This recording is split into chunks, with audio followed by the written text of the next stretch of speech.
وزیر اعظم شہباز شریف دورہ امریکہ مکمل کر کے لندن پہنچ گئے۔ وزیر اعظم لندن میں 2 دن قیام کر کے پیر کے روز پاکستان واپس روانہ ہوں گے۔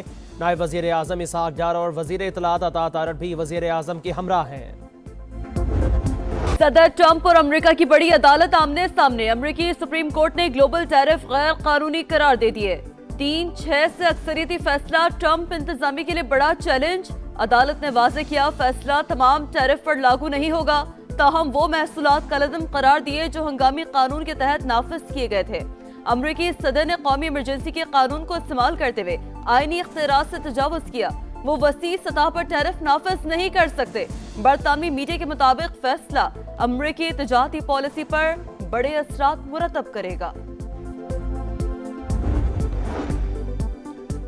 صدر ٹرمپ نے امریکی سپریم کورٹ کا فیصلہ شرمناک قرار دے دیا۔ کہا ہمارے پاس پلان بھی موجود، اب مزید سخت حکمت عملی اختیار کروں گا۔ محصولات نے ہماری قومی سلامتی کا تحفظ کیا، لیکن ججز نے ٹیرف کے حوالے سے امریکی مفادات کو نظر انداز کیا۔ فیصلے سے وہ ممالک خوش ہیں جو برسوں سے امریکہ کو لوٹ رہے ہیں۔ عدالت غیر ملکی مفادات سے متاثر تھی۔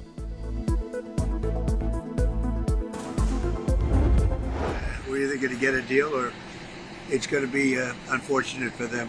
And you said today 10 days. Give them a deadline firm to make a deal? I would think that would be enough time, 10-15 days, pretty much maximum. مشرقی وسطی کا امن پھر خطرے میں۔ امریکی صدر نے ایران کو 10 سے 15 دن کا الٹیمیٹم دے دیا۔ کہا تہران کے ساتھ معاہدہ ہوگا یا پھر انہیں انتہائی سنگین نتائج کا سامنا کرنا پڑے گا۔ جوہری پروگرام روکنے سے متعلق جواب دینے سے گریز۔ صدر ٹرمپ ایران کے خلاف محدود فوجی کارروائی پر سنجیدگی سے غور کر رہے ہیں۔ امریکی اخبار کا دعویٰ سرکاری اور جوہری اہداف کو نشانہ بنایا جا سکتا ہے۔ حملہ ہوا تو خطے میں دشمن کے تمام اڈے اور تنصیبات ہدف ہوں گی۔ ایران نے اقوام متحدہ کو آگاہ کر دیا، جارحیت کی صورت میں سخت جواب کا اعلان۔ گورنر ہاؤس وغیرہ یہ آئینی ادارے یہ اس چیز کے لیے نہیں ہے آپ وہاں پہ بیٹھ کر تعصب نما تقریبات کریں۔ وہ اس صوبے کے خلاف تقریب ہوئی ہے، وہ وفاق کے خلاف تقریب ہوئی ہے کہ اس شہر نے پہلے بھی بہت زیادہ چیزیں دیکھی ہیں۔ لوگوں کو یہاں پہ آپ دوبارہ وہ پیغام دینے کی کوشش کریں جو یہاں پہ پہلے ماحول اس شہر میں آ چکا ہے۔ گورنر ہاؤس کی تقریب میں تعصب کی انتہا، صوبہ سندھ اور وفاق کے خلاف گفتگو قابل مذمت، پیپلز پارٹی کا پارا ہائی۔ گورنر ہاؤس اور آئینی ادارے تعصب نما تقاریر کے لیے نہیں بنے۔ کراچی پہلے ہی یہ ماحول دیکھ چکا، مزید متحمل نہیں ہو سکتا۔ سندھ ایک تھا، ایک ہے اور ایک رہے گا۔ شرجیل میمن کی گرج برس۔ سعید غنی نے کہا سندھ میں لسانی بنیادوں پر کام کرنے والے متحرک ہو چکے۔ گورنر ہاؤس میں جو پروگرام ہوا اس سے حالات متاثر ہو سکتے ہیں۔ کچھ وفاقی وزراء نے بھی لوگوں کو اکسایا۔ اگر میں سیاست کرنے پر آؤں تو میں وہ باتیں کر سکتا ہوں کہ مجھے تو سننے کے بعد نیند آ جاتی ہے، بہت سو کی نیندیں اڑ جائیں گی۔ بیانات سے ڈرنے والا نہیں ہے یہ گورنر۔ اگر میں نے بیان دیا تو پھر بہت سو کی کرسیاں بھی ہل جائیں گی۔ سیاست کرنے پر آیا تو بہت سے لوگوں کی نیندیں اڑ جائیں گی۔ بیانات سے ڈرنے والا نہیں۔ گورنر سندھ کامران ٹسوری نے بھی خبردار کر دیا۔ کہا بیان دیا تو بہت ساروں کی کرسیاں ہل جائیں گی۔ صوبے کو مضبوط کرنے والا گورنر ہوں، کبھی نہیں کہا کہ کوئی تقسیم ہونی چاہیے۔ ایم کیو ایم میں گروپ بندی تنازع سندھ اسمبلی پہنچ گیا۔ خالد مقبول گروپ کا ہوں، پی ایس پی والے دھمکیاں دے رہے ہیں۔ ایم این اے اقبال مسعود نے جان سے مارنے کی دھمکی دی۔ رانا شوکت کا واویلا، اسپیکر نے ایس ایس پی اور ایس ایچ او کو طلب کر لیا۔ وزیر داخلہ ضیاء الانجار کی رانا شوکت کو تحفظ فراہم کرنے کی یقین دہانی۔ ڈیل اور ڈیل کا تو کیا کوئی بانی پی ٹی آئی کے لیے کوئی ڈیل ہے؟ دکان اپنی کھلی رکھنا چاہتے ہیں۔ اس قسم کی کوئی گفتگو کسی لیول پہ بھی کبھی بھی نہیں ہوئی۔ افواہیں جو ہے نا صرف اس ایشو کو جو ہے مارکیٹ میں یہ پروڈکٹ رکھنے کے لیے جو ہے افواہیں پھیلائی جاتی ہیں۔ بانی پی ٹی آئی کے لیے کوئی ڈیل ہے نہ ڈھیل۔ وزیر دفاع خواجہ آصف نے تمام خبروں کی سختی سے تردید کر دی۔ سما سے گفتگو کرتے ہوئے کہا بانی کو بیرون ملک یا بنی گالہ منتقل کرنے کی کہیں کوئی گفتگو نہیں ہوئی۔ وزیر اعلیٰ کے پی کی اپنی نوکری خطرے میں ہے، اسی لیے انہوں نے رہائی فورس کا اعلان کیا۔